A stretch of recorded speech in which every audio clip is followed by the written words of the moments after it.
The Sunday, the shadowy side. Hatred, or something close to it, is the antithesis of love. I can immediately identify the thin line that separates hate and love, as they say. Similar to falling in love, your heart rate increases and your blood pressure rises, but instead of flip-flopping, your stomach contracts into a ball. You experience a physical and mental burn as your body temperature rises. But by then, you're definitely not walking on air, and life isn't great either. I think I'm in the middle right now. I still adore my wife Carol, but after everything she's done for us, I still want to put my hands around her throat and choke the very daylights out of her. She only made the decision, in my opinion, because she believed she could get away with it and that I would forgive her if she were discovered. Besides, we weren't even married at the time, as she put it.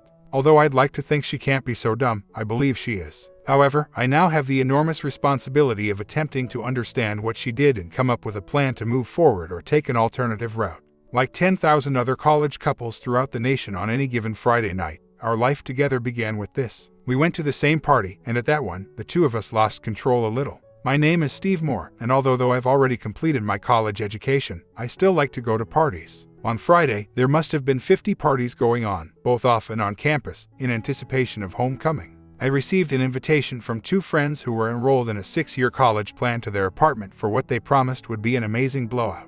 They stated I'd have somewhere to crash if I got too wasted because they were renting a 4-bedroom house. I stopped experiencing discomfort around 10 o'clock after it began, which was probably around 8. I seem to recall seeing the chugging competition, which featured 5 boys and 5 girls. I'm not sure how I got involved, though. I'm not sure if I won or lost because I was awakened to find myself in an unfamiliar bed and not by myself. I knew I was still alive because my body started compensating me for last night right away, but it tasted like someone threw up in my open mouth. I had to see who or what was in bed with me, even though my head was pounding and it hurt to even open my eyes. After taking a look, I thanked Jesus for my good fortune. Blonde hair, it was far better than having a large, warm puppy curled up next to you in bed. I must have lifted the cover 4 or 5 times, committing her exact appearance to memory. Regretfully, my cell phone was out of reach because I knew I wouldn't be able to properly remember her. Hell, I didn't even mind that she was drooling a little bit and that it was pooling on my chest. I'll never know how I disconnected from her without waking her up, but I did. Instead of hugging me, she simply grabbed my pillow at that point. Even though I'm a guy, I had to give it another look, especially given how lovely she was. My cell did the honors this time. Keith, I whispered to my friend, who was also amusing a small creature in his bed. Hey man, what time is it? There's no way I know. Who is the female in my bed with? That's all I want to know. You got a girl. He was quite beneficial. I urged him to return to sleep. I went to the restroom and used the mouthwash I discovered there to cleanse my mouth. I was beginning to feel human once more. I slipped back inside, crawled back beneath the covers, pressed in close, re-encircled her, and waited. She woke up after stirring for a while. I pretended to be asleep.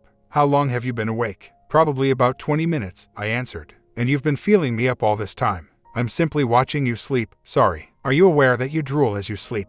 With outrage, she exclaimed, I do not. I do not drool. Do you want to see the pictures? She began to yell, you better not have taken any pictures of me or so help me out. Don't worry, what kind of guy do you think I am? The kind that takes advantage of a drunken girl, that's what kind. Look, I saw you for the first time about 30 minutes ago. It was you who was clinging to me. It's still a little hazy how we ended up sharing a bed. The reality is, though, I can't recall anything from after 10:30 p.m. last night. Furthermore, even though I was intoxicated last night, I doubt that I could have accomplished what we are both currently contemplating.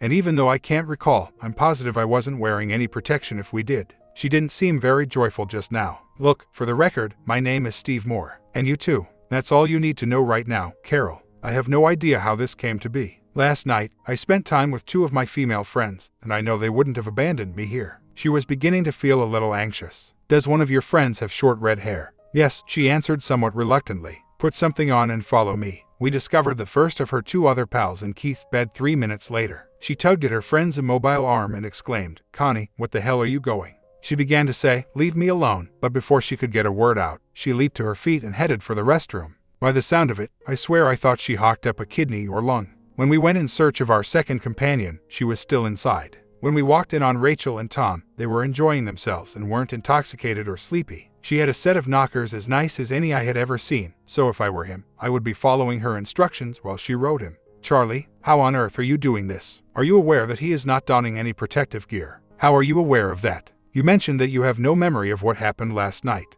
I didn't say I remembered, I just know that I did. And how, pray tell? Because I didn't wake up with a bad taste in my mouth from drinking so much booze. You are as bare as a baby's bottom, which is probably why there were no pubic hairs. You've got to be kidding me. How about we head to get breakfast? I could really use something in my stomach, and your buddies won't be ready to go for at least an hour or two, so it's a cinch. Based on the expression in her eye, she contemplated for a few moments before telling me it was absurd. My real approach to her came when we were well into brunch. Since we're almost intimate, why don't you let me take you to dinner this weekend?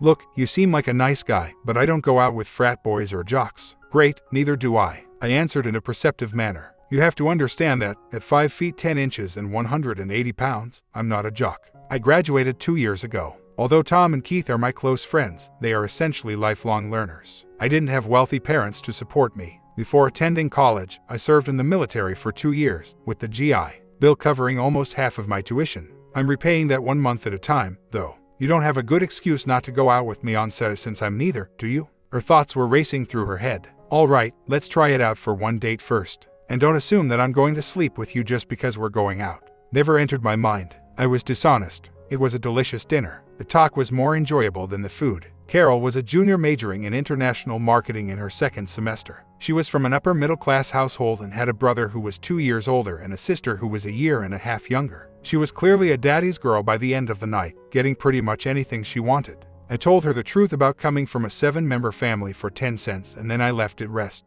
We had a decent first date overall. There's nothing like having an audience, so I watched the drapes open and close as I pulled up to her house. I approached her, unlocked her door, and walked her to her door in a gentlemanly manner. I gave her a kiss once, then again twice, but she stopped me, shouting, "My dad's watching us," she said. "You want to give him a show? Are you crazy? That is my father that you are referring to." That must have meant no. "You want to go out again, or was this my first and only shot?" "We can go out, but keep in mind that I still have to do my schoolwork." "Yes, I will go out with you again if you can manage the fact that I also intend to go out with other males." As Carol outlined the guidelines, I couldn't help but feel calm in my heart. I gave her my phone number and added, "Well, let me know when you're free and available and I'll figure out something fun to do." Shocked, Carol asked, "You want me to call you?" "Well, it's your schedule we have to work around, not mine, so you'll have to let me know when you can fit me in." I got my number back from her. "Friday, 8:30 and dress nice." "Friday it is, and you're sure you don't want to give your dad even a little show?" I gave her another kiss. She pulled me away at that point and promised to visit me on Friday. The young lady was attractive. Friday was when we really started dating.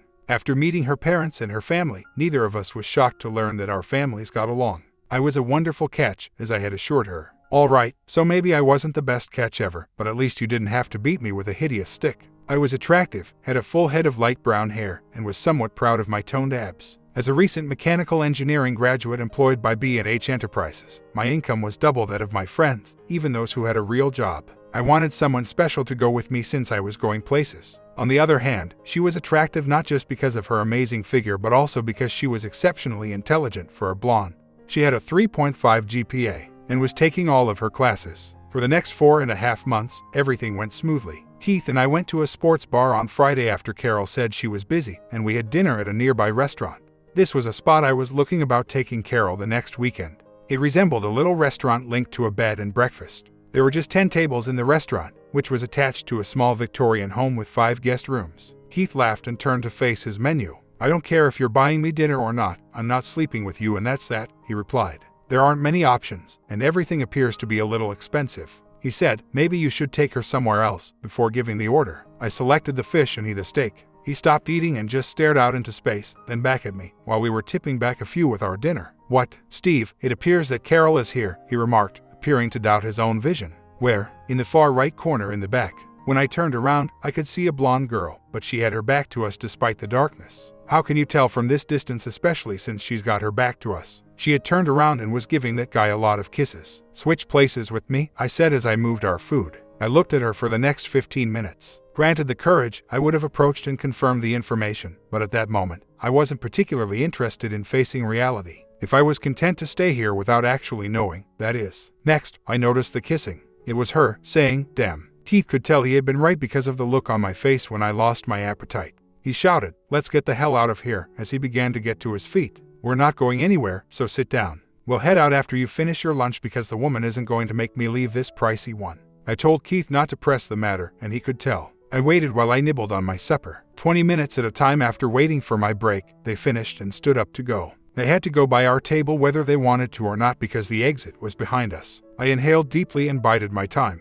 I was astonished by how nicely she took it even though I knew I was the last person she expected to see. I noticed a slight tremble and even a hint of anxiety when she walked up to our table and made eye contact with me. I just followed her gaze without saying anything. She didn't ever look back. The man she was seeing was attractive, black, and in excellent physical condition. I think I would give him a second look, if not a tumble, if I were a woman. I sprang up and went with them, telling Keith to hold on. I observed them leaving through the front door and entering the bed and breakfast next door. Well, at least now I knew what she had planned for tonight. After eating to our satisfaction, we got up and departed. I thought she was your girl. I did the same. I guess I was mistaken. I had to give it to her. Carol took it in stride. She never once mentioned that I had seen her on Friday, just asking why I had stood her up on Saturday night in an email. She asked me one last question, asking if I wanted to do anything on Friday or Saturday of the next week. Okay, so that was tacky and maybe excessive, but I was upset and felt a bit ashamed. Will I have to strap a 2x4 to my back now? She would understand it since she wasn't a moron. I pressed enter. I've always had a soft spot for redheads, and on Friday night, I had the good fortune to spot two. The first one had a slight attitude, but it was attractive. I broke up with her after just one dance. The next one was a little chunky, but she had gorgeous long red hair, a flawless white complexion, and enormous knockers that made me want to call her mommy. We ended up staying at my place for Friday night and most of Saturday after we left the club. She laughed and said, "No more," knocking me onto my back. With a talented tongue like that, I'm surprised some woman hasn't snatched you up by now. This time, it took her some time, but she was able to finally get rid of me. She said, "Call me," and she handed me her phone number via the window. But next time I hope you're a little more prepared. Though I knew I wouldn't, I understood what she meant. While she drove away, I waved. I heard her voice behind me at the mall when I was purchasing some dress shirts. "Steve, we need to talk." I answered that there was nothing to talk about without even looking up. "Steve, I do care for you, but I never said we were exclusive." She was correct. After laying out her terms and conditions, she had even declared that she would date other people. "Carol, I just assumed you were my girl. Furthermore, I'd rather not even consider the number of times I received sloppy seconds. My skin crawls from it." "I never did that to you," she exclaimed, raising her voice a tad too loudly as onlookers turned to see us. "We need to talk, but not here." She was correct. I had experienced public embarrassment once and I wasn't going to let it happen again. We took a booth in the rear after meeting at a local corner pub. She started talking to me about how she wasn't cheating even if it seemed like it after we had our drinks. "Enjoy your evening with your guy toy. And I believe that you avoided dating jocks." I made a small joke addition. "We met at the college gym, although he's not a jock. We had only been dating for a short time, but sure, we had shared beds." Hearing her say that stung even more, even though I knew. "Well, what is it you want to talk about anyway?" Me and you. There is no longer any you and me. You are your friend and the only one there is. His name is Rick." "Okay, then you and Buddy Rick." I was not going to give up. "Steve, I genuinely care about you, even though you don't think so. I'm just puzzled since I also care about Rick. Allow me to clarify the circumstances. I am no longer an object with you. Especially when bonding is involved, I don't share. Thus, you are free to screw Rick to your heart's content and are no longer perplexed or even upset." My lips were streaming with words. "But I thought you cared for me." Did in the past tense. When you and Rick entered that bed and breakfast, everything came to an end. Hopefully, he was worthwhile. "Well, if we're done here, I have a date tonight and I don't want to be late, and Rick is probably waiting for you as we speak," she said without responding.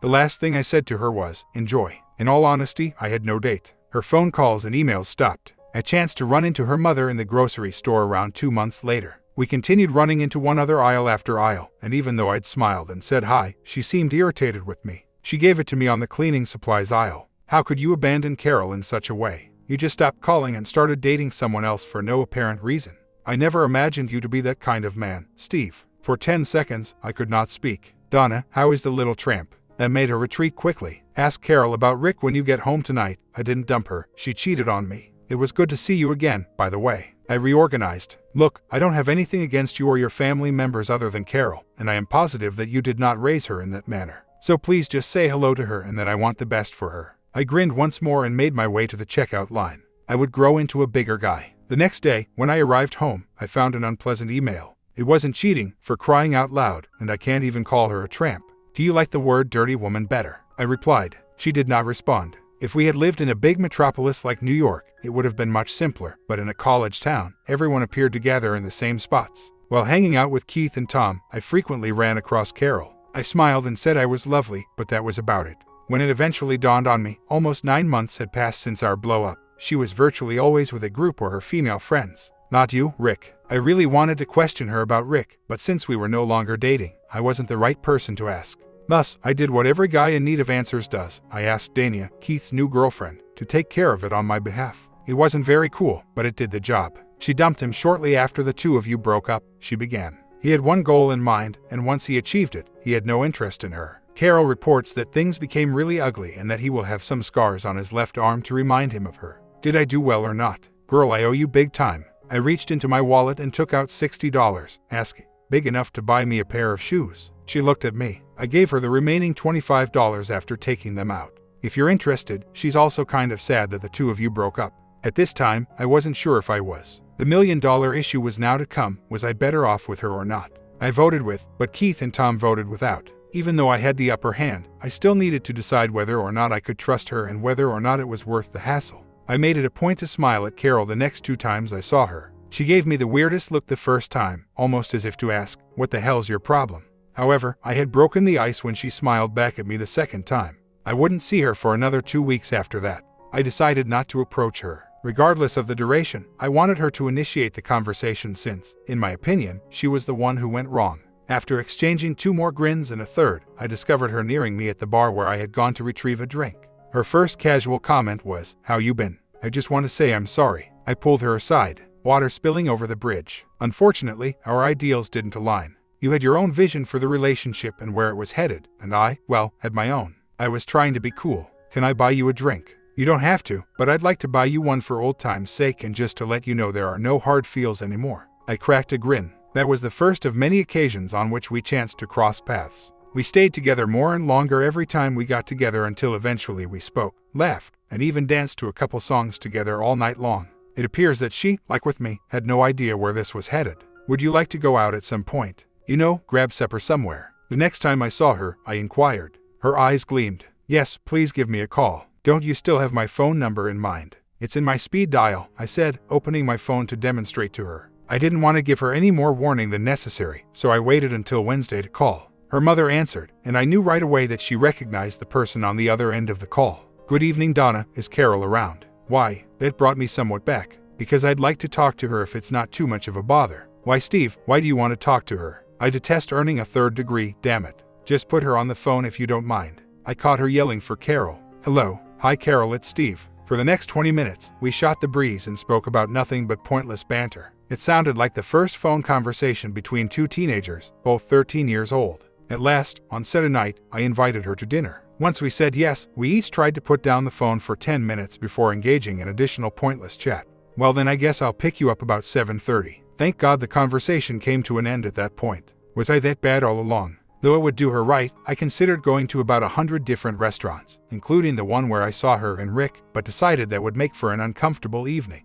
In the end, I decided on a nondescript mom and pop establishment that I knew wouldn't be crowded. I was overjoyed to pick her up more than once. Her parents were friendly but suspicious of my motives, particularly with regard to their daughter. Even though it was completely fake, I tried to be kind and smile. All I wanted to do was grab Carol and leave the place immediately. As her younger sister hugged me and murmured in my ear, "They're not happy about tonight, but Carol sure is." I eventually saw Carol, and I was just mouthing the words "thank you." We left with a have fun in hand. Sorry about that. No problem. They're just looking out for their little girl and concerned about our past history. After enjoying a bottle of wine, the meal was excellent and we both began to relax. She was about to apologize for what would have been the 5th time tonight when I stopped her cold.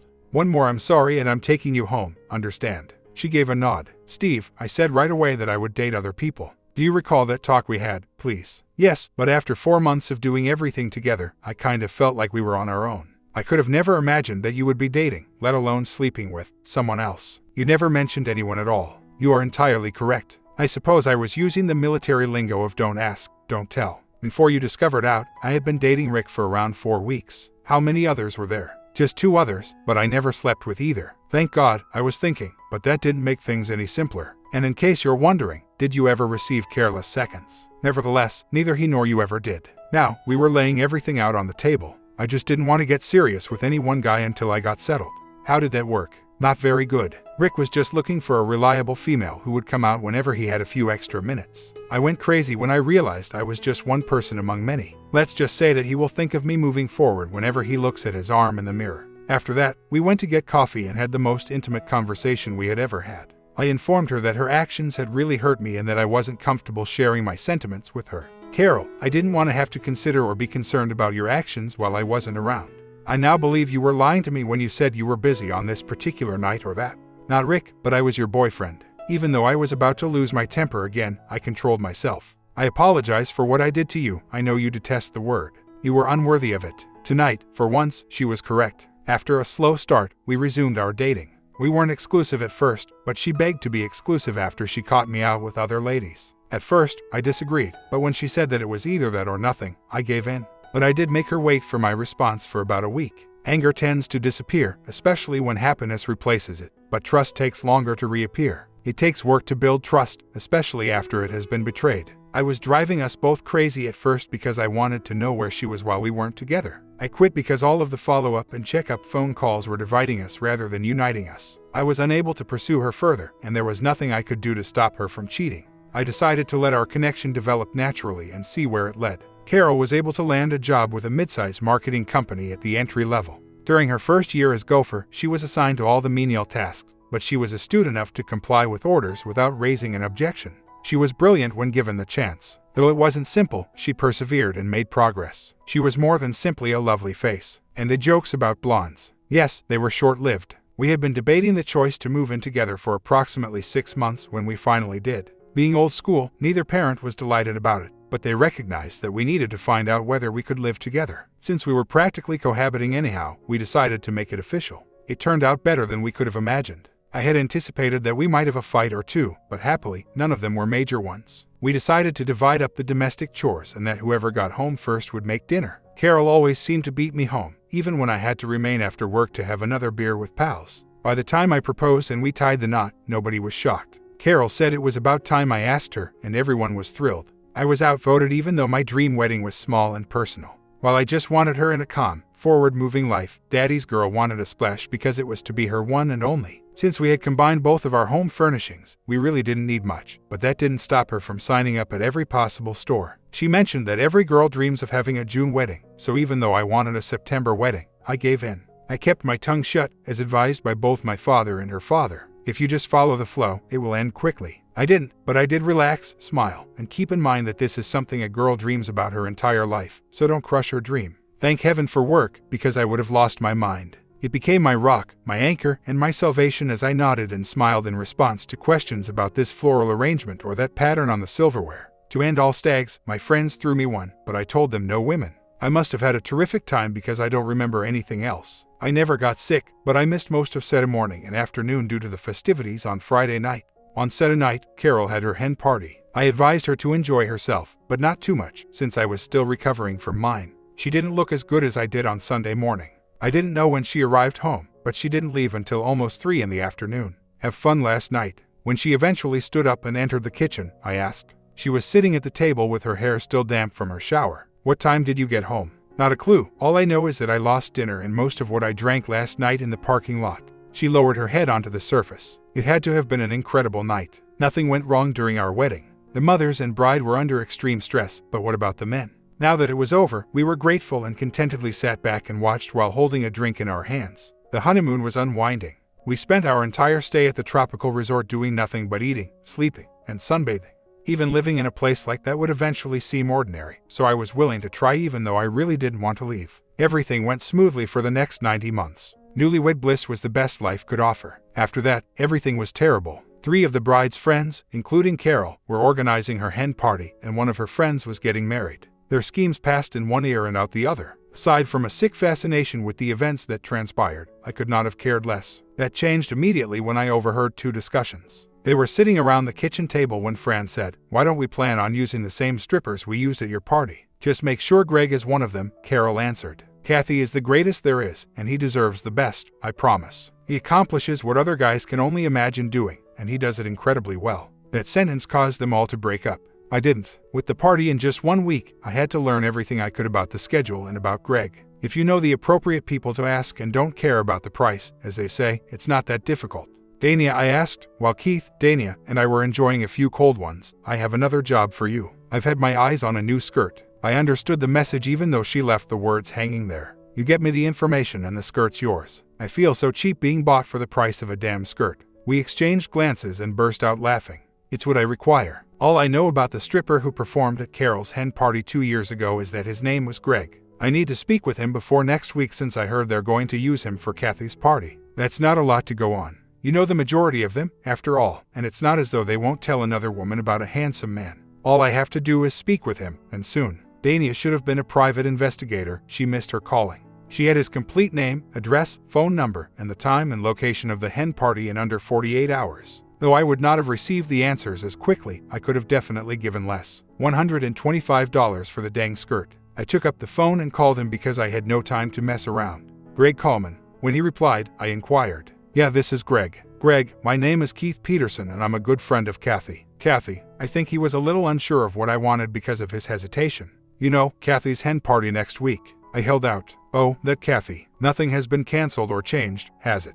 For that night, I've hired 3 more males. He sounded concerned. No, it's just that I want to make sure you make her night memorable, if you catch my drift, and I'm willing to pay you a little extra to make sure that happens. I'd lowered the bait and was bringing him in. How much extra are you talking? Meet me and I know you won't be disappointed. We schedule it for right after work tomorrow. All night, I couldn't take my eyes off of Carol. I was desperate for answers, but there was no way I was going to question her, at least not just now. I needed to have everything straight before I spoke, especially because I knew she would lie anyhow. All afternoon, I kept an eye on the clock. I said, come on, repeatedly till the clock reached 5 o'clock. He was waiting for me at the bar when I hurried over to Pat's pub. Say, Rick, if you could. Though it wasn't Rick, it resembled him somewhat in terms of size. Probably weighed 240 and was 6'2" or 3. As we conversed, he continued to fiddle with his lengthy braids. Usually it's the bridesmaids that do this, that's why I was a little leery when you called. While they're picking up the general tab, this is just a little bonus to make sure there are no problems. Don't worry, we'll have her in our hands like putty as soon as we start dancing.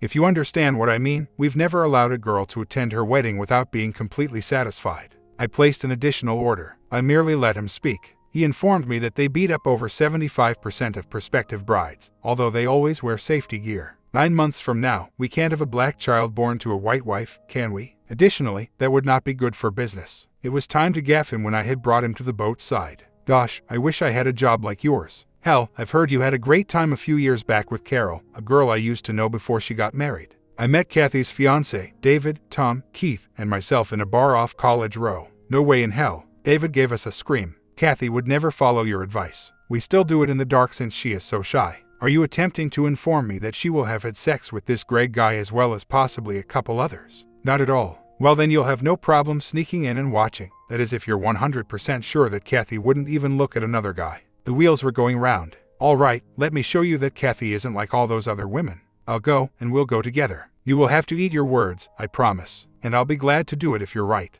I tried not to go close to Carol for the following 3 days. I told her that I didn't want her to get the flu because I feared I was going to get it. She inquired several times about what was wrong as I was behaving a little aloof. I told her I loved her, and I still did, with a simple grin. On Saturday, I used bribes to get the bouncer to let us into a room that was next to the back room that they had booked. You gave $200 to this guy. Are you crazy? Keith said as he slipped into the space. I answered, not nuts, I just need to know that's all, holding out hope that tonight would prove me wrong. It was dull for the first hour or so. Tom sneaked off to get us another bucket of beers, and it was all hen talk about the wedding. The bouncer warned us that we were on our own and that he would act foolishly if the police arrived if things went wrong and we lost control. I didn't lie to him when I told him nothing was going to happen. He questioned David. We decided that going to jail wouldn't be worth it, whatever occurred. I really hoped not to. The celebration really got going when the strippers arrived. Everyone started having a good time as the drinks poured. Many of her pals who were single did everything but screw the guys on the temporary stage. Kathy appeared a little uneasy even though she was not in any pain when they brought her up to the platform.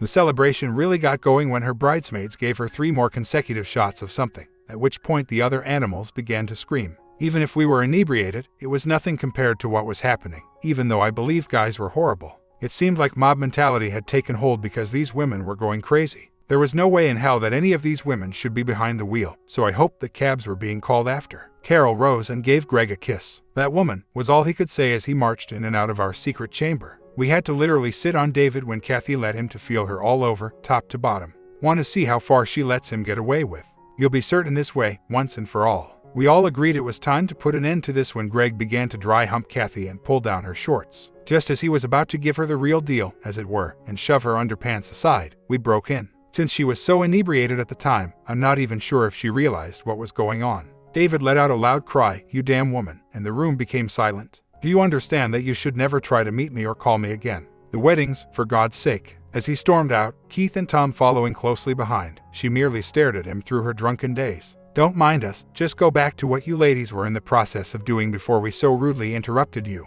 I gave Carol a look that said I knew everything, even though I wasn't smiling. David needed 5 more beers to get comfortable. After taking away his phone and car keys, we concluded that it would be best if he stayed away from home tonight. It was all, screw this, screw that, goddamn woman. When he eventually did pass out, I was relieved. Keith exclaimed, "Well, that was an exciting and fun evening," as he showed David to his guest room. "I'd hate to be in Kathy's shoes tomorrow, or for that matter any of the girls who put this shindig on." "You okay?" "No," I told him, "but I would make it." Tom and Keith had to watch the kids while I collected myself and left for home without even having a game plan. When I arrived home, Carol wasn't there, so I locked the bedroom door, cleaned up, and went to bed. We were both wired and tired, so there was no point in getting into it tonight. I finally fell asleep after a while, and to my surprise, I slept through about 8 hours straight. I had washed, shaved, and was on my way to breakfast by 10 o'clock. Carol is still absent. She stormed in as I was reading the Sunday paper after fixing myself a huge breakfast. "Very pleasant, Steve," she exclaimed as she entered. "After your little surprise, it took us the majority of the night to get Kathy to calm down. How were you able to? You do realize that they most likely won't even get married at this point, don't you?" "Not my problem. Not an issue for you. What on earth is the meaning of that?" "That's all. I have no say in the matter. It's up to him if he wants to wed the tramp." "Kathy's not a tramp." After seeing what I saw last night, I was not persuaded. Hell, when David declared he had finally had enough, she was about to screw Greg. It was her hen party and Kathy's last time to be wild before she tied the knot, and you can't tell me David didn't get a little from some woman the night before at his stag. No, he didn't actually. Because he wouldn't have been able to look Kathy in the eye on their wedding night, he told everyone he wasn't going to do anything. Well, he was a wuss, I suppose. Did anyone even try to ask Kathy what kind of party she wanted, only to throw an argument? Perhaps, just perhaps, she would have preferred a peaceful evening with a few friends. Or did you just assume that she was looking for a total stranger to lay her off? She did not respond. Well, I sincerely hope they reconcile. In any case, what motivated you guys to act as you did? We simply wanted to see the true nature of our wives and girlfriends, and you guys certainly lived up to our expectations. I regret not bringing a movie camera because I know several guys would have loved to watch it. And you? Yeah, I saw enough last night, but Greg's comment the other day about how fortunate I was to be married to you really opened my eyes. He didn't really put it into words, though, because he had no idea who I was. It sounded more like what he said he and Danny had done to you on the hen party night, about how you took them on simultaneously and exhausted them. I believe he said something to the effect that you were the most attractive person he had seen in a long time, and that he envied the man to whom she was married. However, what's the deal? These days, I don't feel as fortunate. Now, instead of just going out for drinks with my good friends, I wish I had thrown a bachelor party with maybe 10 hookers. I apologize that you had to learn this the hard way, but it was just that one night, and I haven't even glanced at another guy since. You must accept my word for it. How many more falsehoods have you told me, and why should I? I'm beginning to question everything you've ever said to me now. Recall our last conversation regarding exclusivity. How come you didn't grasp that it was just you and me? Steve, it was before we got married, and like I said, I haven't done anything since. She began to say, Steve, but I stopped her by holding up my hand. So making lips with that sob, letting him run his hands all over your body and getting him hard for Kathy is what every good wife does for a friend. Carol, I believe it would be best if we avoided talking for the time being, or at least until I had had some time to collect myself and stop thinking about those images. I feel like our marriage has been a deceptive deception from the beginning right now. How many additional girls' evenings out or hen parties did you chaperone? After saying what I wanted to say, she didn't have anything I wanted to hear at the moment. Neither Carol nor I moved into our spare bedroom. Although we shared a bed, we were emotionally and physically disconnected. All we discussed was the trivial aspects of our lives, and the only time we had slept together was while we were scaling walls. Other than that, it was just a diversion from tedious tasks involving the hands and fingers. Kathy and David. They are still together, but to her father's dismay, he lost a lot of money on down payments. The wedding has been postponed. David doesn't know when or if they'll return to their previous location before this nightmare began, and she is wearing a short leash. Unfortunately, she lost her mind and led others to ruin her opportunity to be happy. For the previous 3 months, nothing has changed in our so-called lives. That's the only physical relationship we have left. We share meals and sleep arrangements, but we rarely speak to one another since life is miserable. Compared to each other, we've spent more time with our buddies. It's becoming rare that we sit down to supper together, but I for one am sick of the blasted look she gives me every time. She seems to be saying, okay, I made a mistake. Let's move on and get over it. The trouble is that, although I think I still love her, I'm not sure whether I have the patience to wait and see if her trust returns. On set, I suggested that instead of going out with her friends, she remain home, order pizza, and attempt to work things out. She quickly replied, talk or yell. Probably a little of both. I assume she rolled her eyes and headed upstairs to get ready for the night. She had on her party dance attire when she returned downstairs. She just remarked, we'll talk tomorrow, as she left without even giving him a quick peck on the cheek. I proceeded to my desk, removed the envelope, and placed it on the countertop. It had been in that desk drawer for over a month, and it bore her name. Since my ring hadn't been worn for very long, it slipped off really quickly. Now it was my turn to get dressed and head upstairs. I feel like I've wasted the last 3 years, which I'll never get back, but maybe by Monday I'll know where I'm going to end up. I should have thrown her out the night of the hen party, but Keith and Tom think I'm a wimp.